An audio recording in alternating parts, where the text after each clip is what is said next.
Bonjour et bienvenue dans les conversations de l'Odyssée.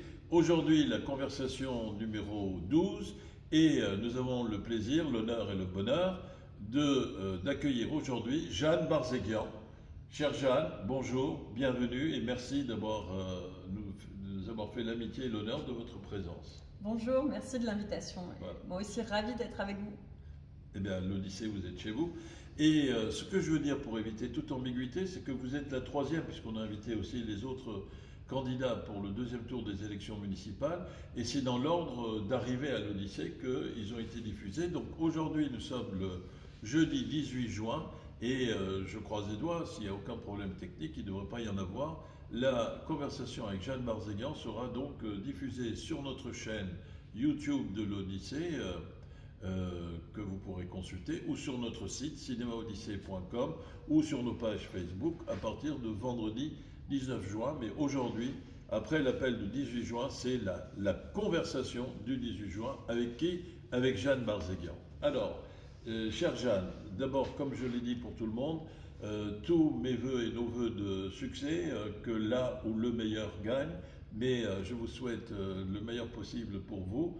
Et donc c'est bientôt, maintenant, ce sera le 28 juin. Alors, je voudrais d'abord vous poser une question à titre personnel sur vos réflexions, les leçons que vous avez tirées après vous avoir dit que, mais je l'avais fait quand j'ai appris que vous aviez été touché, mais je touche du bois par le méchant virus, et que maintenant tout va mieux. Et j'espère que tout va bien pour vous, votre famille, vos proches et tous vos amis. Donc, quelles sont vos réflexions après coup sur, c'est-à-dire qu'est-ce que ça vous a apporté comme nouvelle approche de la vie, des priorités à titre individuel et à titre collectif? Déjà, je vous remercie encore de ces vœux de rétablissement et qui d'ailleurs ont été nombreux et m'ont aidé à faire face à ce moment qui n'était pas un moment facile. Cinq longues semaines, comme des milliers de personnes dans notre région, plusieurs personnes de mon équipe aussi qui ont été touchées. Donc évidemment pas un moment facile, mais je dois dire que la maladie, quelque part, c'est aussi un moment intéressant à titre personnel d'arrêt des activités, alors d'autant plus dans un contexte de confinement, peut-être aussi d'intériorisation et de réflexion un peu profonde, puisqu'on est mis tout de suite face à sa propre vulnérabilité. On est ramené en tant qu'humain au fait de pouvoir être abattu, j'allais dire hors service, pendant des semaines. Et je dirais d'autant plus dans ce monde politique qui veut laisser croire, j'allais dire, à une toute-puissance, eh bien je trouve qu'il est intéressant de se retrouver dans cette situation voilà, d'humain, tout simplement, aussi vulnérable à des phénomènes extérieurs. Et j'ai le sentiment... Et ça invite à l'humilité aussi, parce que finalement, comme disait Montaigne, aussi haut qu'on soit assis, on n'est jamais assis que sur son fondement. En l'occurrence, c'était même allongé complètement oui, voilà. pendant des semaines, mais effectivement, de l'humilité et puis des réflexions profondes qui n'ont pas été que les miennes, hein, si j'en crois l'ensemble des lectures que j'ai pu faire pendant cette période étonnante. Ce que j'ai trouvé particulièrement intéressant et inspirant, c'est toutes ces réflexions autour du monde d'après. En fait, il y avait un peu deux tendances pendant cette période, et on les retrouve d'ailleurs encore aujourd'hui un petit peu, notamment dans cette campagne électorale. C'est d'un côté celles et ceux qui, j'allais dire, ont fait de cette crise un moment, j'allais dire, de repli sur soi, de protection, mais au sens de jouons sur la peur de l'autre, la peur du virus, la peur de l'extérieur, la peur de se retrouver tous et toutes ensemble. Donc il y a eu comme ça un climat anxiogène qui a été, je trouve, alimenté par un certain nombre évidemment d'informations en continu, le nombre de morts chaque jour qui apparaît, etc. Donc une espèce de climat anxiogène. Et à côté de ça, eh bien, il y a eu, du fait de cet arrêt brutal des activités dans la ville et dans notre vie, il y a eu aussi une sorte de sursaut qui a mis en lumière aussi les dysfonctionnements de notre système habituel et qui nous a ramenés à l'essentiel. Donc moi j'en parlais par rapport à ma propre maladie, mais je crois que beaucoup de personnes se sont d'un coup dit finalement qu'est-ce que je fais de ma vie? Est-ce que je fais ce que j'ai profondément envie de faire? Est-ce que d'habitude j'ai suffisamment de temps à passer avec mes proches, avec ma famille? Est-ce que j'ai suffisamment de temps pour lire, pour me demander justement quelle est ma quête de sens? Et a émergé, je crois, de cette situation parfaitement inédite, aussi une sorte de réflexion collective sur un nouvel imaginaire et sur de nouvelles manières de faire. Et ça, je trouve ça parfaitement inspirant. Alors c'est très juste et c'est très bien de parler de monde d'après, mais en même temps il faut analyser quelles étaient les insuffisances aussi. J'ai eu l'occasion de dire dans les conversations avec les vos deux concurrents, et puis dans nos suggestions cinéphiles, que effectivement la grande leçon c'est le fiasco d'un certain modèle de gestion ultra libérale économique d'une violence extrême, et que l'être humain à titre privé et à titre collectif ne peut pas être soumis aux impératifs de la course au profit, et que c'est la course au profit au contraire qui doit se soumettre aux intérêts individuels, à la défense des intérêts individuels et collectifs. Et c'est sûr qu'il y a des réflexions, mais on voit que le monde d'avant s'accroche avec une grande force. Et il me semble qu'il y a des domaines qui doivent être sanctuarisés de cette course au profit. La santé, bien sûr. L'hôpital n'est pas un lieu qui génère du profit, ou ne devrait pas l'être. La recherche, parce que c'est important aussi. L'éducation et peut-être la culture. Bien sûr, évidemment, et évidemment la culture. Vous avez raison de dire que cette crise, elle nous a placés face, je disais, à nos vulnérabilités individuelles, mais aussi face à la vulnérabilité et aux failles du système en place. Quand on se retrouve dépendant de l'extérieur, de l'importation et effectivement de systèmes de gestion à flux tendu pour accéder à des biens de première nécessité, hein, on se souvient du débat autour des masques, c'est bien qu'il y a quelque chose qui ne va pas, et c'est bien qu'effectivement on a sacrifié la santé. C'est pareil pour le nombre de lits dans les hôpitaux. Il y en avait 25 000 lits, c'est tombé à 5 000 avec équipement. On a sacrifié effectivement des impératifs de santé publique, de santé des personnes, de protection des personnes à des questions économiques et de rentabilité. Et ce que je trouve terrible, c'est que du coup on oppose les deux, quoi, hein, c'est-à-dire si on est pour l'économie, du coup on doit sacrifier à la santé, on doit sacrifier à l'environnement, on doit sacrifier à la culture, on oppose le tout. Pourquoi vous dites ça en me regardant? Non, je plaisante. Bien sûr que non. Mais ce que je veux dire, c'est que dans cette réflexion sur le monde d'après, c'est à la fois évidemment d'apporter tout l'accompagnement nécessaire et aussi, j'allais dire, les aides dans cette période qui est difficile pour le monde de la santé, mais qui est difficile pour le monde de la culture et pour le monde économique. La culture, bien évidemment, qui a été impactée de plein fouet par l'arrêt, la suspension, le report ou carrément l'annulation de nombre d'événements, par l'impossibilité de réunir des personnes dans les salles de spectacle. Et le cinéma, c'est le cas de l'Odyssée. Et le cinéma, voilà. Je termine, et les artistes déjà en situation difficile et qui se retrouvent du coup dans des situations de précarité amplifiée. Donc là-dessus, bien évidemment, il est nécessaire que les pouvoirs publics et que la ville puissent accompagner, puissent venir en soutien, puissent aussi donner de la visibilité, je dirais, sur les prochains mois, sur notamment, puisqu'on va en parler, mais la rentrée culturelle, et puissent être là pour accompagner aussi les acteurs, qu'il s'agisse des institutions culturelles ou des artistes, de leur faciliter la tâche pour réinventer peut-être certains formats. Alors on verra où on en sera des modalités sanitaires au mois de septembre. Mais si c'est nécessaire de réinventer des formats, de pouvoir accéder à d'autres lieux et ensemble, voilà, j'allais dire, d'envisager cette rentrée culturelle dans le dialogue et de la manière la plus sereine possible. Alors, puisqu'on est en plein dans le domaine de la culture, moi j'aimerais aussi vous demander à titre personnel, mais aussi en tant que responsable politique engagé dans l'action, quelles sont les leçons que vous tirez sur, je parle en général de la culture, on parlera du cinéma après, sur la place de la culture comme réceptacle, mais aussi lieu de transmission, puissant lien social entre l'art et le public, c'est-à-dire vous, nous, tout le monde.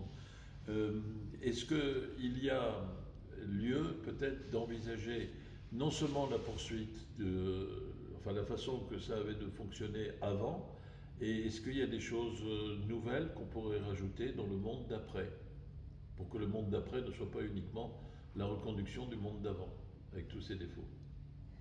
La première chose à dire, c'est que la culture et la politique culturelle ne peuvent pas être une variable d'ajustement dans une politique publique en général et notamment dans une politique publique locale. C'est pas un supplément d'âme, c'est pas quelque chose sur lequel on va aller rogner pour faire des économies, c'est au contraire, ça doit être au cœur et de manière transversale de l'ensemble des politiques publiques. Parce que, et je reviens à ce qu'on disait tout à l'heure, c'est ce qui nous permet de travailler ensemble sur le sens de notre société, le sens de nos propres vies et cette manière de concevoir notre avenir ensemble.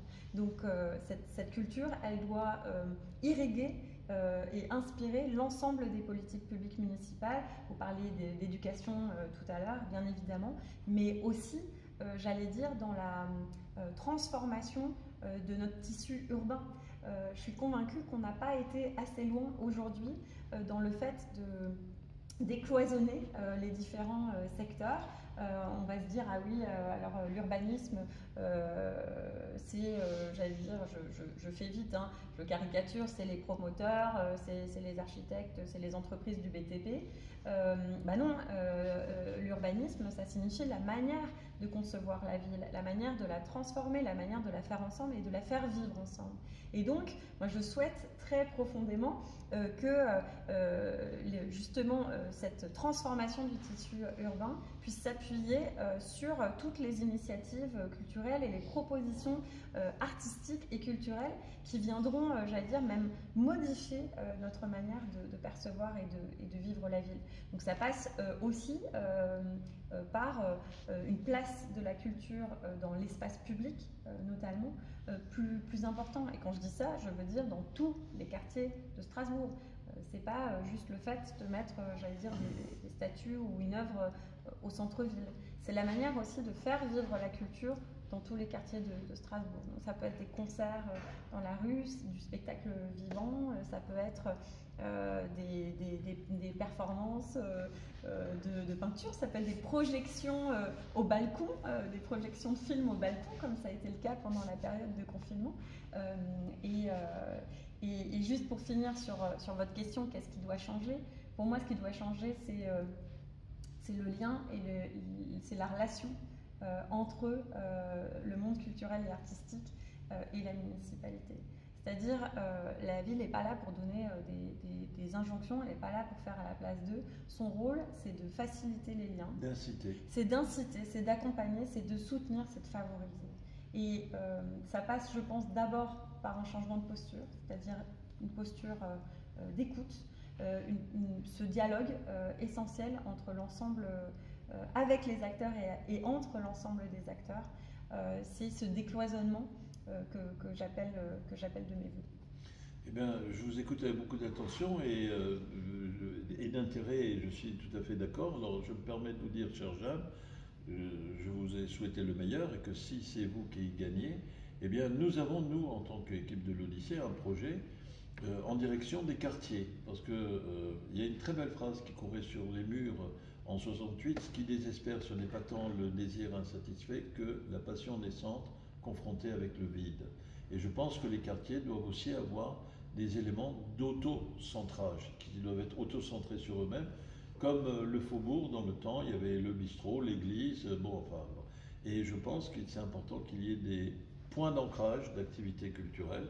Et nous avons un rêve, et les rêves sont faits pour être réalisés. En 68, on disait ne rêvez pas votre vie, mais vivez vos rêves. Eh bien, ce rêve et le suivant, c'est de trouver des points d'ancrage, d'extension de la programmation, plutôt de l'aspect le plus grand public de notre programmation, de l'Odyssée, en direction des quartiers. Et nous espérons développer ce travail et nous espérons que l'instance politique accompagnera le projet, quoi que ce soit qu'on puisse penser des individus. Quand le sage monte la lune, les naïfs regardent le doigt. Nous ne sommes qu'un modeste doigt. Maintenant, dans la... vous parlez d'or, j'allais dire, mais quand on parle d'or, donc il faut parler du nerf de la guerre aussi. J'ai posé la question à Roland Ries quand il est venu pour une conversation, aux deux autres candidats également. Nous, la subvention que nous avons, ça représente à peu près 80 cents par habitant de la ville de Strasbourg, 240 000 euros. Pour l'Eurométropole, ça représente 50 cents. Et je ne parle pas pour l'Odyssée. Je vous l'avais dit, c'est stratégie globale. Avec la réouverture des salles de cinéma et demain des salles de concert où les contraintes sont encore plus contraignantes que pour les cinémas, va y avoir un pari à gagner, un enjeu terrible qui est d'assurer un retour non limité, mais toujours en respectant les règles de sécurité du public. Alors, est-ce que vous, élus, vous en tant que femme politique, vous seriez d'accord pour que, exceptionnellement, sur 1 ou 2 ans et demi, je ne sais pas combien de temps va durer ce retour à la normale, on donne par exemple 8, 10 ou 12 euros, l'équivalent par habitant, pour aider les structures existantes en les invitant à imaginer aussi des innovations pour faciliter le retour du public. Est-ce que vous seriez prêt à... Je voulais dire aussi que l'Allemagne a dépensé 1 milliard d'euros pour la culture. L'Allemagne, notre voisin, juste là. Voilà. Alors sur les questions effectivement financières et le nerf de la guerre, tout à l'heure je disais la culture ne peut pas être une variable d'ajustement dans un budget. Donc déjà la première des choses c'est que j'entends bien évidemment sanctuariser, c'est le mot que vous avez utilisé, le budget aujourd'hui de la culture à Strasbourg qui constitue quand même à moins d'un quart du budget municipal et c'est une très bonne chose et ce budget doit être conforté. Ça c'est la première des choses. Après il y a la crise qu'on vient d'évoquer avec l'impact que ça peut avoir sur un certain nombre d'acteurs, dont les cinémas, mais aussi nombre d'acteurs culturels. Et donc là-dessus, il y a des aides exceptionnelles, j'allais dire, qui sont accordées par les collectivités. On en a d'ailleurs voté au dernier conseil. Oui, pour 2 salles de cinéma, le box municipal. Et les stars. Absolument. Et c'est très bien. Et je pense qu'il est... et j'espère l'Odyssée demain ou après-demain. Il est normal, en tout cas, que la ville puisse accompagner les acteurs culturels qui sont aujourd'hui en difficulté par ces aides exceptionnelles. Puis après, il y a, j'allais dire, le moyen et le long terme. C'est pas ici qu'on en discutera ensemble. Je pense que là, on a besoin d'un dialogue beaucoup plus poussé et aussi beaucoup plus collectif sur, j'allais dire, la politique des cinémas de Strasbourg et sur la politique audiovisuelle de Strasbourg. Et je sais qu'avec l'ensemble des acteurs et des ressources formidables qu'on a sur le territoire, dont l'Odyssée, qui est, j'allais dire, un des joyaux municipaux. Cette salle fait partie de notre patrimoine et doit continuer de vivre en tant que telle, mais qu'avec l'ensemble des acteurs engagés... Et une équipe qui mérite de ne pas être critiquée. Bien évidemment, mais quand je dis effectivement qu'on a des ressources et des acteurs formidables sur le territoire, je rends hommage à l'engagement de l'ensemble des acteurs dont vous faites partie dans justement cette politique culturelle strasbourgeoise. Mais on a besoin maintenant d'imaginer la suite, d'imaginer ensemble les prochaines étapes. Et pour cela, je souhaite réunir l'ensemble des acteurs, de recréer des ponts, de travailler avec Mira, la maison de l'image, de réfléchir sur la question d'une cinémathèque, de travailler avec les acteurs du festival la Cigogne engagée, de travailler avec l'ensemble des acteurs de l'image et bien sûr avec les cinémas de proximité sur notre future politique du cinéma et audiovisuel à Strasbourg. Et ça demandera, j'allais dire, pas seulement des calculs qu'il faut faire, mais la construction d'une vraie vision collective. Eh ben, c'est très intéressant et pour ma part, je souscris entièrement à ce que vous dites. Je voudrais juste vous suggérer aussi une idée, parce qu'on a plein de projets dans nos tiroirs, en espérant qu'ils n'y resteront pas trop longtemps. C'est celui d'un festival du cinéma européen. Je crois personnellement beaucoup à l'Europe. Je veux dire, pas l'Europe des financiers, de la financiarisation, du fric pour le fric, etc. Mais au fait qu'il y ait des populations qui mettent leur destin en commun. Et la meilleure façon de rapprocher les gens, c'est de faire en sorte qu'ils puissent se connaître et se comprendre les uns les autres. Et le cinéma est la carte de visite et le trait d'union, la passerelle la plus idéale. Et en plus, je suis persuadé que l'identité européenne ne peut être conçue et déclinée que comme une identité plurielle. C'est formidable ça. Et donc, vous seriez en faveur d'un projet de festival de cinéma européen ?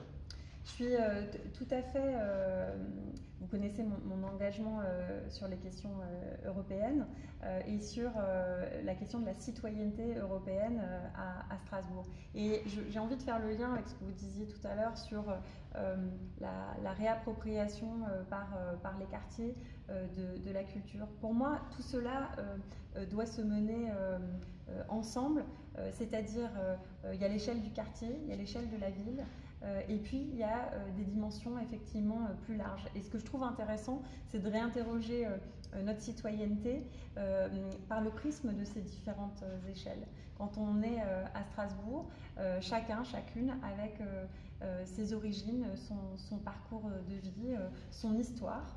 On est aussi citoyen et habitant d'un quartier, on fait partie de la ville de Strasbourg, on appartient à l'Eurométropole, mais on est aussi au cœur de l'espace rhénan, l'espace du Rhin supérieur, et plus globalement, on est dans une capitale européenne. Qu'il faut continuer à défendre. Qu'il faut continuer à défendre, absolument, ça doit être une priorité. Aujourd'hui, on sait à quel point le siège du Parlement européen le siège unique du Parlement européen risque d'être fragilisé. Appuyons-nous aussi sur toutes les opportunités et travailler sur, j'allais dire, la citoyenneté européenne par le prisme de la culture. Eh bien, ce sera une manière de renforcer cette dimension européenne de Strasbourg. Je bois du petit lait pour ce qui me concerne en vous écoutant. Merci pour ces paroles de frapper au coin du bon sens le plus élémentaire, d'après moi, et des exigences les plus fondamentales, d'après moi aussi. Alors peut-être pour parler un peu de cinéma, j'aimerais que vous me disiez à titre personnel aussi, quelle est la place, d'après vous, dans la cité de la salle de cinéma ?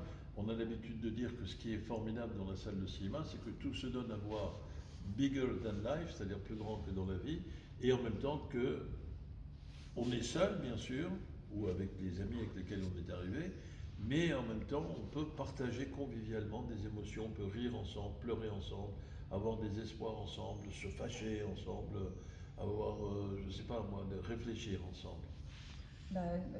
Pour moi, à titre personnel, mais aussi en tant que responsable politique, le cinéma a cette place primordiale de réunir, mais aussi de nous faire voyager, de nous faire imaginer. Et ce qui est formidable, c'est effectivement quand on regarde un film tous ensemble, eh bien, c'est qu'on peut se projeter collectivement dans cet imaginaire. Donc ça crée du lien, entre les personnes, ça crée du lien dans la ville. Et vous me dites quelle est la place du cinéma. Moi, ce que je souhaite, c'est qu'on ait un centre-ville, mais plus largement des quartiers de Strasbourg qui vivent, c'est-à-dire qu'il y ait des centres de quartier. Évidemment, ça passe par l'accès à des services publics, ça passe par l'accès à des commerces de proximité, ça passe aussi par des lieux des lieux culturels dédiés à la culture, dans lesquels on peut se réunir. Et donc tous les lieux alors les cinémas évidemment, les salles de cinéma, mais plus globalement toutes les salles de projection qu'on pourrait inventer, créer peut-être ensemble dans les différents quartiers de Strasbourg, eh bien ce sont autant de lieux qui nous permettront d'inventer notre ville ensemble. Formidable, d'où aussi notre détermination à l'Odyssée à défendre les salles du centre-ville et en même temps à développer des extensions dans les quartiers. C'est un mouvement dialectique qui n'est pas contradictoire et au contraire complémentaire. Alors, pour terminer et avant de conclure, peut-être à titre personnel, quand vous étiez enfant, si ce n'est pas indiscret de vous le demander, car nous avons tous été enfants, il y a toujours une part d'enfant, j'espère, qui continue à exister chez chacune et chacun de nous. Quel est le film qui vous a le plus marqué? Et aujourd'hui,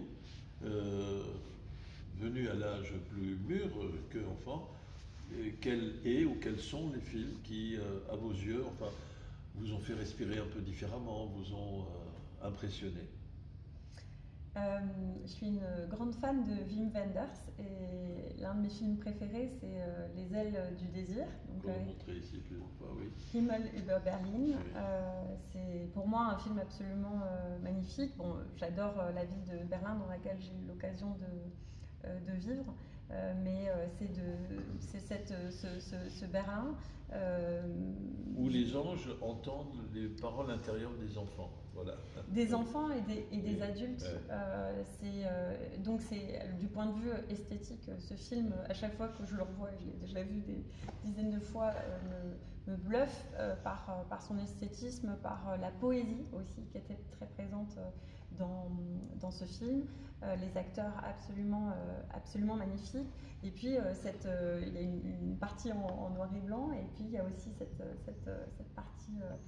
partie en couleur. C'est l'un de mes films préférés, à la fois dans ce qu'il apporte de la réflexion individuelle de chacun, avec effectivement ces anges qui peuvent entendre, mais ce qui est intéressant dans le film, c'est que l'ange souhaite devenir mortel pour pouvoir vivre une histoire d'amour avec une Française à Berlin. Donc voilà, ça c'est un de mes films préférés. Et enfant? Et enfant, eh bien, je pense que spontanément, c'est l'histoire sans fin qui me vient à l'esprit. Et là aussi, hein, quelque part, on retrouve ces deux mondes, le monde sur Terre, le monde terrestre, et puis le monde imaginaire, Fantasia, qui en fait n'est autre que la projection des rêves des humains. Et le héros de l'histoire, Atreyu, va se battre pour que les humains continuent de rêver. Eh ben, l'histoire sans fin, on l'a montré, mais il y a un certain temps, donc on le remontera en pensant à vous et on vous dédiera la programmation de ce film. Alors, pendant que je vous remercier, pour que vous ayez juste le temps et que vous ne m'accusiez pas de vous glisser une peau de banane, je vous demanderai de bien vouloir, chère Jeanne, conclure avec le mot de la fin, FIN. Et moi, je voulais dire que je vous souhaite à nouveau le meilleur pour vous, votre équipe, vos projets, vos rêves d'adultes pour qu'ils se concrétisent. Je tiens à dire que grâce à vous, on a eu une très belle conversation et désormais, il y aura la conversation du 18 juin, c'est-à-dire la conversation de l'Odyssée avec Jeanne Barzéguian. Vous avez le mot de la fin et 1000 fois merci en mon nom propre et au nom de toute l'équipe de l'Odyssée. Merci beaucoup à vous, Farouk. Merci pour cette conversation qui a permis à la fois de revenir, j'allais dire, à l'essentiel, mais aussi de pouvoir se projeter sur la manière dont notre ville pourra vivre dans ces prochaines années. Et j'ai très très envie de prendre une part active dans cette vision collective. On croise les doigts pour vous. Voilà, merci beaucoup, cher Jeanne. Au revoir.